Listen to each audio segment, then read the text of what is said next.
오늘의 성경 말씀은 히브리서 9장 11절에서 15절까지의 말씀입니다. 우리 다 함께 히브리서 9장 11절에서 15절까지의 말씀을 함께 읽도록 하겠습니다. 그리스도께서는 장래 좋은 일의 대제사장으로 오사 손으로 짓지 아니한 것 곧 이 창조에 속하지 아니한 더 크고 온전한 장막으로 말미암아 12절 염소와 송아지의 피로 하지 아니하고 오직 자기의 피로 영원한 속죄를 이루사 단번에 성소에 들어가셨느니라. 13절 염소와 황소의 피와 및 암송아지의 죄를 부정한 자에게 뿌려 그 육체를 정결하게 하여 거룩하게 하거든. 14절 하물며 영원하신 성령으로 말미암아 흠없는 자기를 하나님께 드린 그리스도의 피가 어찌 너희 양심을 죽은 행실에서 깨끗하게 하고 살아계신 하나님을 섬기게 하지 못하겠느냐. 15절 이로 말미암아 그는 새 언약의 중보자시니 이는 첫 언약 때에 범한 죄에서 속량하려고 죽으사 부르심을 입은 자로 하여금 영원한 기업의 약속을 얻게 하려 하심이라. 아멘. 자, 오늘은 이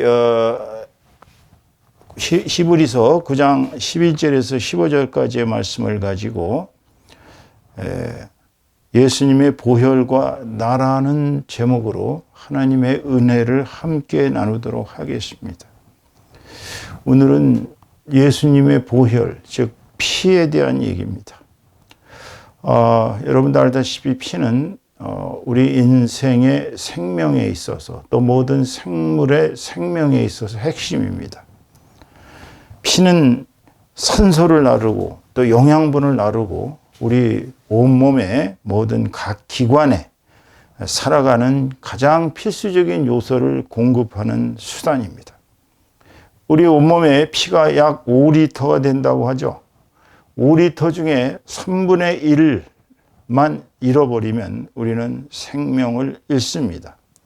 그러나 오늘 우리는 이 중요한 피를 과학적으로 말씀드리고자 하는 것이 목적이 아니고 우리는 오늘 성경에서 말하는 그 피의 의미가 뭔가, 왜 예수님의 보혈 타령을 하는가, 우리는 그 예수님의 보혈을 알기 위해서 우선 하나님께 있어서 피의 의미는 어떤 것인가, 구약 성경을 중심으로 잠시 살펴보도록 하겠습니다.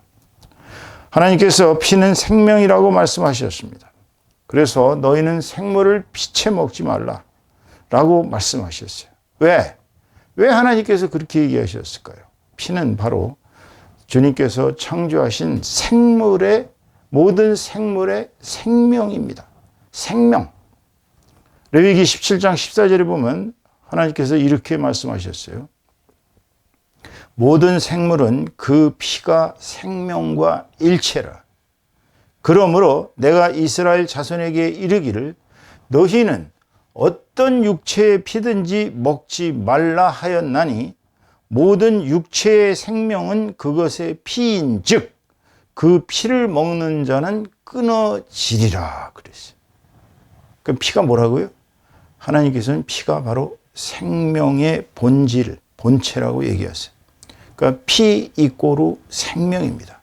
그러니까 피를 먹는다는 것은 그 생명을 먹는다는 거예요. 생명을 먹는다는 건 뭐예요? 하나님께서 창조하신 그 위대한 생명을 경시하는 겁니다. 그걸 완전히 무시해버리는 거예요, 하나님. 그러니까 여기서 우리는 하나님께서 생명을 얼마나 존중하고 계시는지 하나님의 생명 존중 사상을 알 수가 있어요. 그렇기 때문에 우리는 피채 생물을 먹지 말라고 하신 주님의 말씀을 지켜야 하는 것입니다. 자, 두 번째로 구약 성경에서는 피는 죄사함을 상징하고 있어요. 죄사함. 이게 무슨 얘기예요? 자, 누가 죄를 졌어요. 그 죄를 졌는데 하나님께서는 그냥 용서해 주신 적이 없어요. 여러분 아시다시피 뭔가를 반드시 희생을 해야만이 주님은 죄를 용서해 주셨습니다. 아담과 하와가 사단의 유혹에 빠져서 선악과를 따먹은 뒤로 자신들이 뻘거벗었다고 부끄럽다고 그러면서 그들은 나뭇가지로 자기네들의 그 앞부분, 그 성기 있는 부분을 가렸습니다. 하나님께서는 그들의 죄를 이제 알고 나신 뒤에 그들을 참 구하시기 위해서 짐승을 희생하셨어요. 그들의 죄의 대가로 짐승을 희생해서 그 가죽으로 두 사람에게 옷을 해 입히셨습니다. 그러니까 그들의 죄를 가리우기 위해서 애꿎은 짐승이 희생된 것입니다. 이렇게 피는 죄사함을 상징합니다. 피를 통해서, 희생을 통해서만 죄가 사함받을 수 있어요. 이거 무서운 얘기입니다, 여러분. 레위기 17장 11절에 보면 육체의 생명은 피에 있음이라. 내가 이 피를 너희에게 주어 제단에 뿌려 너희가 생명을 위하여 속죄하게 하였나니 생명이 피에 있으므로 피가 죄를 속하느니라. 그러니까 피라는 희생을 통해서 그 죄를 용서해 주실 수밖에 없다는 거예요. 그냥 공짜로 용서해 주시지는 못한다는 것입니다. 심지어는 주님께서 기름 부은 제사장마저도 죄 사함을 받기 위해서는 희생물을 바쳐야 됩니다. 레위기 4장 3절에서 7절을 잠시 보겠습니다. 만일 기름 부음을 받은 제사장이 범죄하여 백성의 허물이 되었으면 그가 범한 죄로 말미암아 흠없는 수송아지로 속죄 제물을 삼아 여호와께 드릴지니 그 수송아지를 회막문 여호와 앞으로 끌어다가 그 수송아지의 머리에 안수하고 그것을 여호와 앞에서 잡을 것이요 기름 부음을 받은 제사장은 그 수송아지의 피를 가지고 갑니다. 회막에 들어가서 그 제사장이 손가락에 그 피를 찍어 여호와 앞 곧 성소의 시장 앞에 7번 뿌릴 것이며 이렇게 했어요. 그 다음에 제사장은 그 피를 여호와 앞 곧 회막 안 향단 뿔들에 바르고 피를 발라야 됩니다. 그 송아지의 피 전부를 회막 문 앞 번제단 앞에 쏟을 것이며 이렇게 다 쏟아 버려놨어요. 이제 제사장이 누굽니까, 여러분? 하나님께서 택하신 기름 부음 받은 주의 종입니다. 그런데 그 주의 종이 죄를 범하면 이렇게 수송아지를 잡아가지고 그 피를 뿌려야, 그래야 하나님께서 죄를 사해 주신다는 겁니다. 대제사장이 지성소에 들어가려면 더 심했어요, 여러분. 왜냐하면 하나님께서는 죄 있는 자가 감히 하나님 앞에 설 수 없습니다. 죄 있는 자는 하나님 앞에 가면 죽습니다. 그렇기 때문에 반드시 희생물을 가지고, 즉 피를 뿌려서 제 죄를 하나님 앞에 고백합니다. 저를 용서해 주십시오 하고 피를 희생했을 때 하나님께서 그 희생의 대가로 용서해 주시는 거예요. 자, 이제 백성은 또 어떻습니까? 이스라엘 백성이 죄를 범하면 어떻게 사는지를 보겠습니다. 레위기 4장 13절에서 18절까지의 말씀입니다.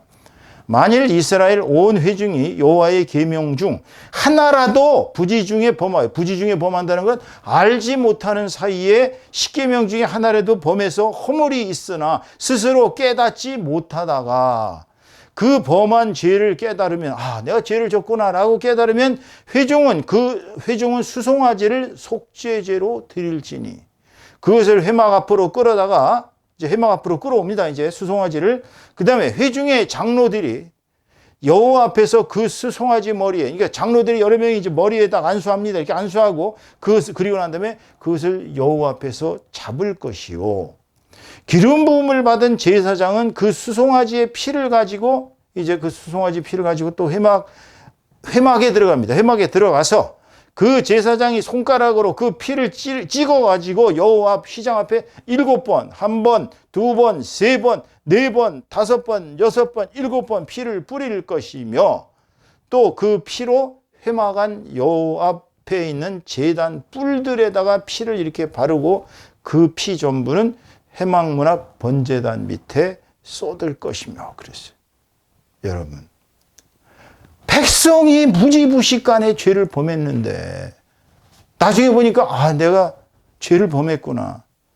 그 죄를 용서받기 위해서는 하나님 죄를 용서해 주세요. 그러는 것이 아니라 수송아지를 가져다가 이제 제사장 앞에 가져가면 장로들이, 이제는 백성의 죄는 이제 장로들이 이제 이렇게 책임을 지는 거니까 장로들이 수송아지 머리에다가 안수를 한 뒤에 그리고 나서 그 그 수송아지를 잡아가지고 그 피를 7번이나 회막에다가 뿌리고, 여호와 피장 앞에 7번이나 뿌리고, 그리고 나서는 제단 뿔들에다 피를 또 바르고, 그 피 전부는 회막문 앞 번제단에서 번제단 앞에 쏟을 거라. 참, 수송아지가 돈이 싸기는 합니까, 여러분? 굉장히 비싸죠. 예나 지금이나 송아지는 비쌉니다.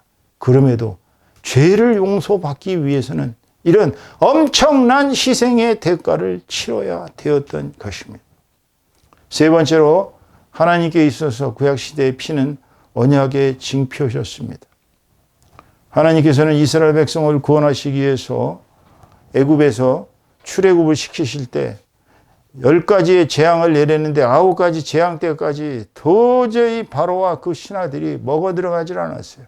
아무리 기적을 베풀어도 그들은 눈 하나 까딱 안 했습니다. 마지막 10번째, 이제 최후의 마지막 수, 즉 애굽 바로왕의 바로의 장자부터 시작해서 국무총리 뭐 할 것 없이 모든 대신들, 모든 백성들, 심지어는 모든 가축의 수컷 첫 번째 난 수컷들은 전부 희생을 시키셨습니다. 이것이 바로 유월절 사건입니다. 유월절이라는 게 1, 2, 3, 4, 5, 6, 6월 달을 6월절로 말하는 게 아니고 이렇게 넘어간다는 거예요. 희생물. 그러면은 하나님께서는 그 유월절 희생양을 이스라엘 백성들에게 마련해서 그 희생양을 이게 잡아먹고, 그리고 그 피는 전부가 어떻게 하라고요? 이제 전부 문설주에다가 이렇게 피를 다 발라야, 그래야만이 천사들이 이스라엘 백성들과 그 속한 사람들은 전혀 이렇게 죽이지 않고 희생시키지 않고 넘어가겠다. 이 유월절입니다. 그 구원의 언약을 맺으셨어요. 그 피로다가. 자, 유월절 어린 양의 피를 보세요. 출애굽기 12장 5절에서 7절, 13절의 말씀을 읽겠습니다. 너희 어린 양은 흠없고 1년 된 수컷으로 하되 양이나 염소 중에서 취하고 이달 열 나흘까지 간직하였다가 해질 때에 이스라엘 회중이 그 양을 잡고 그 피를 양을 먹을 집 좌우 문설주와 인방에 바르고 내가 애굽 땅을 칠 때에 그 피가 너희 사는 집에 있어서 너희를 위하여 표적이 될지라. 내가 피를 볼 때에 너희를 넘어가리니 재앙이 너희에게 내려 멸하지 아니하리라. 이게 무슨 말씀이에요? 자, 희생을 바로와 그 모든 백성들과 그 모든 가축대들의 첫 번째 장자의 희생을 통해서 이스라엘 백성들을 구원해 주셨다는 거예요. 그러니까 이스라엘 백성들은 공짜로 구원받은 게 아니에요. 물론 죄가 많은 바로나 그 신하들이나 그 백성들을 혼을 내는 것은 주님의 권한입니다. 권한이지만 그들도 하나님의 백성이에요. 엄밀히 얘기해서. 하나님께서 택하신 장자 백성 이스라엘만 백성이 아니고 이방인인 애굽도 그 사람들도 하나님의 백성입니다. 여러분 잘 아시는 그 요나의 선지자 때 얘기 보세요. 아시리아에 가서 니느웨에 가서 그들을 회개시키라고 그랬는데 도망갔잖아요. 그럼에도 불구하고 그는 도망갔다가 결국 하나님에게 걸려가지고 물고기 뱃속에서 3일간 있다가 회개하고 나와가지고 다시 가서 40일간을 너희들 회개하라. 그렇지 않으면 망한다. 그러니까 왕부터 모든 신하들이 심지어는 가축들까지도 전부 베옷을 뒤집어 쓰고 죄를 몸에 뒤집어 쓰고 살려달라고 회개를 하니까 하나님께서 그들을 용서하셨습니다. 니느웨 사람들도 하나님의 백성이에요. 애굽 사람들도 하나님의 백성입니다. 근데 그들이 워낙 완악하고 말을 안 듣고 하나님을 정말 없이 여기니까 하나님께서 혼을 내신 거예요. 그들의 희생을 통해서 이스라엘 백성을 구원하신 것입니다. 그래서 이스라엘 백성의 모든 장자들은 하나님께 대속을 해야만이 찾아갈 수가 있어요. 첫 번째 난 장자는 다 누구 거예요? 하나님의 것입니다. 왜? 이스라엘 백성들을 살리기 위해서 애굽 백성들을 다 죽였거든요. 첫 장자들. 그들에 대한 대가로 이스라엘 백성의 첫 아들들을 하나님이 사신 것입니다. 그들의 피의 대가로. 그래서 그들은 은 30을 바쳐야만이 그래야 그 아들을 자기 아들로 가져올 수가 있었던 것입니다. 여러분, 성경 읽어보세요. 이스라엘 백성이 장자를 자기 아들로 찾아오기 위해서는 하나님께 은 30을 갖다가 바쳐야 되었습니다. 이게 바로 하나님께서 이스라엘 백성을 구원하시기 위한 언약의 그 피로 징표를 삼은 것입니다. 두 번째로는 예수 그리스도의 십자가의 보혈을 통한 인류의 죄사함. 아마 이게 인류 역사상, 즉 우리 인류가 이 땅에서 얼마나 살았느냐, 성경적으로 6,000년을 살았느니, 또 좀 과학자들은 10만 년이 됐느니, 5만 년이 됐느니, 만 년이 됐느니 말들이 많습니다.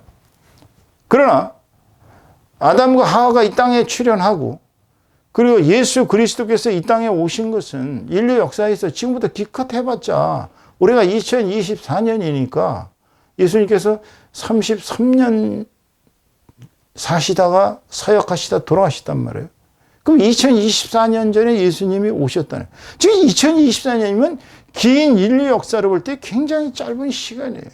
그런데 2000년 전에 이런 사건이 일어났다는 것. 예수 그리스도, 머사야, 기름 부음 받아 하나님께서 인류를 구원하시기 위해서 당신의 외아들 독생자 예수 그리스도를 십자가에 못 박게 하시고 그가 흘린 그 피의 보혈, 그가 흘린 보혈이 인류의 죄를 속죄하는 이 신약의 언약, 이게 본문 11절에 오늘 나오는 말씀 아니겠습니까? 본문 11절을 잠깐만 살펴볼게요. 자, 염소와 송아지의 피로 하지 아니하고 오직 자기의 피로 영원한 속죄를 이루사 단번에 성소에 들어가셨느니라. 예전에는 죄사함 받기 위해서는 염소고 송아지고 갖다가 동물들을 희생해야만이 구원을 받을 수 있어요. 희생이 없이는 구원을 받을 수가 없죠. 그런데 이제 신약시대의 새로운 언약이 뭐예요? 예수 그리스도라는 당신의 독생자, 예수 그리스도라는 하나님 자신, 그분이 이 땅에 오셔서 십자가에 달려서 돌아가시면서 그분이 흘린 그 피의 보혈이 이 더럽혀진 이 지구, 이 땅, 얼마나 많은 정말 처참한 죄악으로 더럽혀진 이 지구입니까? 카인이 흘린 아벨의 피로부터 시작해서 제단사에 죽은 스가랴의 피에 이르기까지 예언자들의 피, 죄 없는 무죄한 자들의 피, 이 땅은 전부 죄악과 그 무고한 피로 다 더럽혀진 땅입니다. 하나님께서는 이 인류를 구원하실 수 있는 방법이 없어요. 왜냐하면 인류의 죄악이 너무나도 컸기 때문에 그 큰 죄악에 상응할 만한 희생물이 필요했던 것입니다, 여러분. 그것이 하나님의 공의거든요. 그래서 하나님은 예수님의 보혈로 우리를 구원하신 언약의 징표로 삼았어요. 그것이 오늘날 신약 시대인 것입니다. 겨우 2000년 전 얘기예요. 자, 그렇다면 우리는 하나님께 대해서 피가 어떤 의미 있는가를 오늘 배웠습니다. 피는 생명이라는 것, 피는 바로 희생의 상징이라는 것, 구원받기 위해서는 희생을 피로 해야 된다는 것. 세 번째로 피는 이스라엘 백성을 위한 구원의 상징이었고 동시에 예수 그리스도를 통한 인류의 구원의 상징이었다는 것을 말씀드렸습니다. 여러분, 그렇다면 예수님의 보혈의 의미는 우리에게 무슨 의미가 있을까요? 조금 아까 말씀드린 그대로입니다. 하나님께 대한 속죄죄예요. 자, 인류의 죄를 구원하고 인류를 구원하시기 위한 하나님의 그 창세전부터 원대한 계획이 아브라함의 후손으로 인해서 너희가 대적의 문을 얻고 만민은 복을 받으리라는 하나님의 예언처럼 아브라함의 후손 또 다윗의 영원한 왕자를 약속하신 하나님이 우리 인류를 구원하시기 위해서 우리를 속죄하기 위해서 그 인류의 그 어마어마한 죄의 대가와 똑같은 그 죄가와 상할 만한 그 보혈, 그것이 바로 유월절 희생양으로 십자가 위에서 순교하신 예수 그리스도의 보혈의 의미인 것입니다. 그러니까 예수 그리스도가 없으면 우리는 하늘나라에 들어갈 수가 없어요.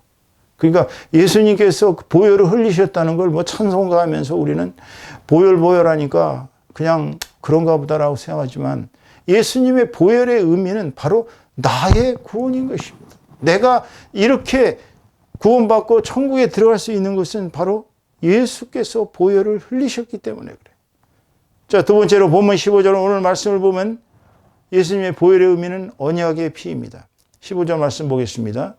이로 말미암아 그는 새 언약의 중보자시니, 자, 이제 하나님과 인류 사이에 이 막힌 담, 죄로 인해서 이 막힌 담이 확 없어지고 뚫어지는 것은 오직 예수 그리스도는 중보자의 피가 하나님께 아버지, 제가 이렇게 희생했고 아버지, 당신의 아들 제가 피를 흘려서 인류를, 저 불쌍한 인류를 제가 구원하고 싶으니 저들을 용서해 주십시오 라고 새 언약을 맺으신 것이에요. 그는 우리 새 언약의 중보자가 되셨고, 이는 첫 언약 때에 범한 죄에서 속량하려고 주구사, 첫 언약 때에 아브라함과 맺은 언약, 그 전에 노아와 맺은 언약, 쭉 아담과 맺은 언약부터 시작해서 이제 모세와 맺은 언약에 이르기까지 인류는 계속 죄를 저질렀습니다.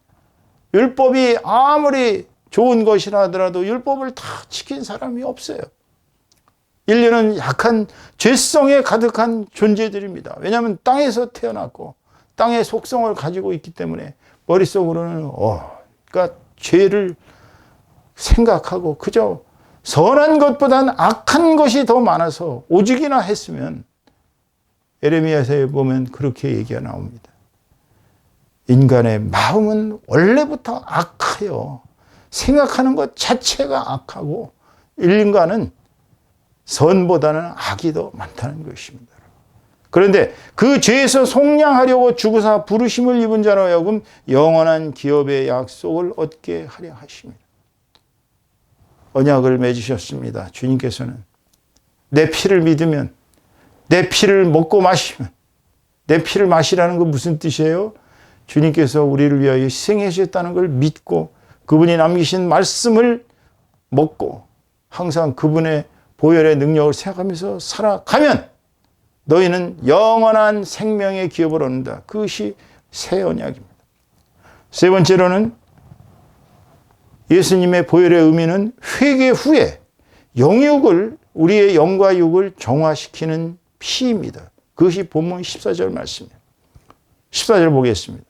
하물며 영원하신 성령으로 말미암아 흠없는 자기를 하나님께 드린 그리스도의 피가 어찌 너희 양심을 죽은 행실에서 깨끗하게 하고 살아계신 하나님을 섬기게 하지 못하겠느냐. 자, 이 말씀을 잘 보셔야 합니다. 성령은 아무 흠도 없는 영원한 하나님이십니다.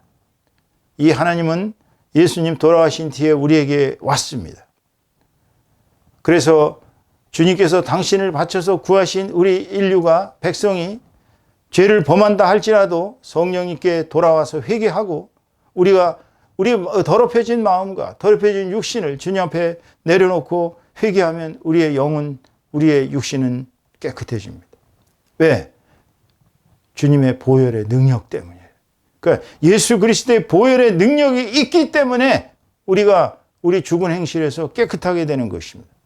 우리가 정화된다는 것은 그야말로 무슨 수를 써서도 있을 수가 없어요. 사람을 죽이고 간음을 하고 도둑질을 하고 위증을 하고 온갖 죄를 졌어도 그 죄를 살 수 있는 길은 없습니다. 법에서 무죄라고 나왔다 그래서 그 사람의 양심이 무죄가 되는 건 아니에요. 우리의 양심은 압니다. 내가 죄인이라는 거. 그렇지만 그 양심이 그 죽어가는 그 행실에서 깨끗하게 되는 것은 보혈의 능력이에요.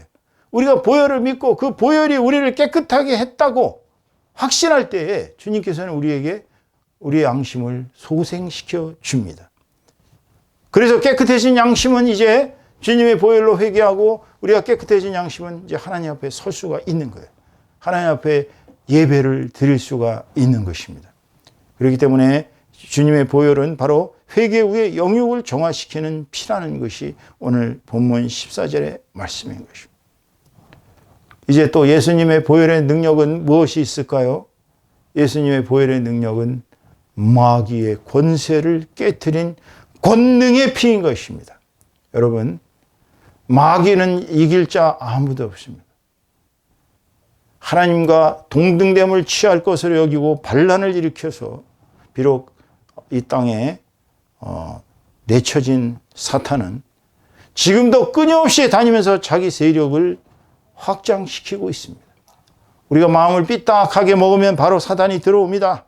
화를 심하게 내도 사단이 들어옵니다. 우리가 거짓말할 때 사단이 들어옵니다. 우리가 음란한 마음을 먹을 때 사단이 들어옵니다. 그래서 사단은 우리를 가지고 뒤흔들고 죄의 자식으로, 죄의 종의 멸망의 자식으로, 사망의 자식으로 우리들을 끌고 갑니다. 히브리서 13장 20절 말씀에 보면 양들의 큰 목자이신 우리 주 예수를 영원한 언약의 피로 죽은 자 가운데서 이끌어내신 평강의 하나님이, 자, 죽은 자 가운데서 이끌어내신, 죽음은 사망의 권세는 사단의 권세. 이 땅에서 사단이 우리를 죄와 사망으로 이끌고 와서 우리를 그야말로 지옥불에 떨어뜨렸어요. 하지만 예수 믿고 구원받은 자들은 그 사단의 권세로부터, 그 죽음의 권세로부터, 죄의 권세로부터 이겨났습니다. 결국은 마귀는 예수 그리스도를 당할 수가 없어요. 그렇기 때문에 예수의 십자가 보혈을 뿌린다는 것은 바로 죄와 사망으로부터 우리가 다시 살아난다는 것입니다. 베드로전서 1장 18절에 19절 말씀을 보면 너희가 알거니와 너희 조상이 물려준 헛된 행실에서 대속함을 받은 것은 은이나 금같이 없어질 것으로 된 것이 아니오 오직 흠없고 점없는 어린 양 같은 그리스도의 보배로운 피로 된 것이니라. 그러니까 우리가 회개하고 우리가 죄 사함을 받는 것은 누구의 능력입니까? 바로 예수 그리스도의 십자가의 보혈의 능력인 것입니다. 여러분, 마귀의 권세를 이긴다는 것이 얼마나 막강한 권세인지 우리는 아셔야 합니다. 예수 그리스도의 십자가의 보혈의 능력을 믿고 의지하고 그분의 보혈을 우리의 영과 혼에, 영과 육에 뿌리는 우리들은 마귀가 침투할 수가 없습니다. 마귀는 예수 그리스도의 십자가의 보혈을 끔찍하게도 싫어하고 무서워합니다. 오늘 설교의 결론을 맺습니다. 예수님의 보혈은 나에게 무슨 효과가 있는 것일까요? 나에게 어떤 의미가 있는 것일까요? 첫째, 자, 예수님의 보혈을 생각할 때 첫째, 나는 예수님의 보혈로 이루어진 하나님의 신약 백성임을 명심하셔야 합니다. 나는 바로 예수님께서 십자가에 흘리신 그 피의 보혈의 대가로 하늘에 계신 하나님의 자녀로 양자로서 편입된 신약 백성이에요. 자, 신분이 달라졌어요. 하늘나라의 백성이 되었습니다. 예수님의 보혈의 피 때문입니다. 보혈의 능력 때문입니다. 두 번째로, 나는 매일 예수님의 보혈을 마시고 사는 은혜의 백성입니다. 주님께서 말씀하신 대로 나를 믿는 자는 배에서 영원한 생명수가 흘러나오리라 라고 하신 말씀이 바로 이 생명수가 예수님의 보혈입니다.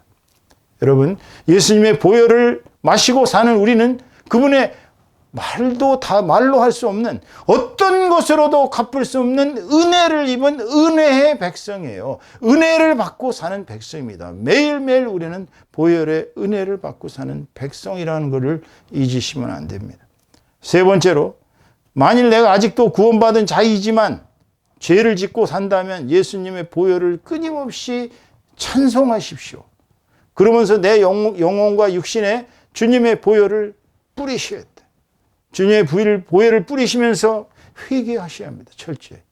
그러니까 예수님을 보혈을 찬송하고 보혈의 능력으로 내 영역이 깨끗해지고 내가 회개할 때마다 하나님께서 나를 보혈로 인쳐주시고 뿌려주셔서 나는 계속 새로워진 영역으로 정화되어 가는 것입니다. 네 번째로, 마귀에게 대적하기 위해서 우리는 마귀하고 싸우는 혈과 육의 싸움이 아니라 우리는 이 땅에 공정권세 잡은 자들, 이 땅에 권세 잡은 자들, 우리를 영원한 지옥의 불로 끌고 가기 위해서 우는 사자처럼 우리를 끊임없이 노리고 있는 마귀에 대적하기 위해서는 예수님의 보혈과 십자가를 철저히 의지할 수밖에 없어요. 예수님의 보혈과 십자가를 의지하지 않고 세상적으로 적절하게 살아가고 그저 마귀에게 조금이라도 우리가 귀를 기울이는 듯하면 마귀는 금세 우리의 영혼을 노략질합니다.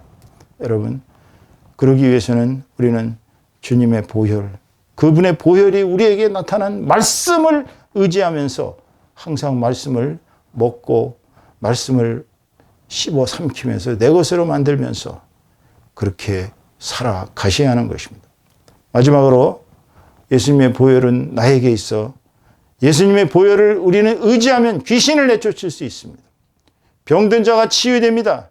불신자를 구원할 수 있습니다. 전도와 선교의 거룩한 사명을 감당할 수 있습니다. 그러나 그 무엇보다도 가장 중요한 것은 우리가 하나님의 택함받은 신약 백성으로서 그분의 예수님의 보혈의 놀라운 사랑의 능력으로 말미암아 우리는 우리의 마음과 혼과 영과 모든 것에 사랑이 충만한 정말 예수 그리스도의 사랑이 충만한 사람으로 변화될 수 있다는 것. 이것이 바로 예수님의 보혈과 나의 의미인 것입니다. 저와 여러분 오늘도 예수 그리스도의 보혈을 찬송하면서 예수 그리스도의 보혈을 의지하면서 내 자신 비록 죄를 짓고 살지라도 회개하면서 끊임없이 자신을 정화해서 그리고 예수님의 보혈의 능력으로 귀신을 내쫓고 병든 자를 치유하며 불신자도 구원하고 그리하여 전도와 선교의 거룩한 사명 감당하면서 예수 그리스도께서 남기신 유업을 달성하여 주님께 모든 영광을 올려드리는 저와 여러분 다 되시기를 주님의 이름으로 축원합니다. 축원합니다.